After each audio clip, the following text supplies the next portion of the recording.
Bruxelles continue de faire pression sur l'État français pour relancer la privatisation des barrages hydrauliques. Une privatisation de plus, inacceptable pour les syndicats du secteur. À l'appel de la CGT, plus de 200 agents se sont mobilisés ce matin devant la centrale électrique de Baillé. Coralie Chaillan, Arthur Dione. Ensemble, comme au temps où EDF-GDF était encore une entreprise unique du service public.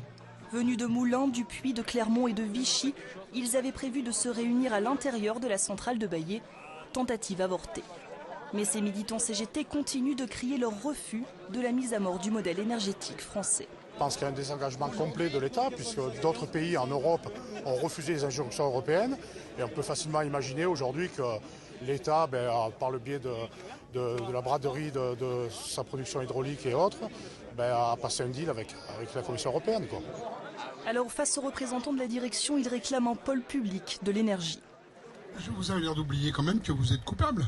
Vous avez joué les collabos pendant des années au gouvernement, avec les gouvernements successifs, sur la transformation de nos établissements. Il n'y a jamais eu autant d'argent dans le pays et au niveau mondial pour satisfaire les revendications. Alors qu'on arrête de nous bassiner avec ça.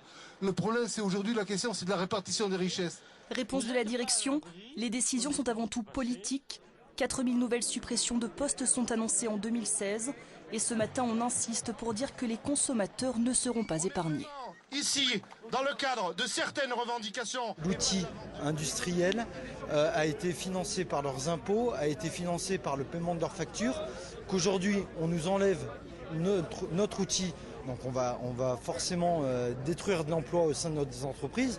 Mais ce que le consommateur n'a peut-être pas conscience, c'est que le fait de donner cet outil industriel-là à des capitaux privés va augmenter le prix sur leurs factures. En 10 ans, le prix de l'électricité a augmenté de 30%, celui du gaz de 80%.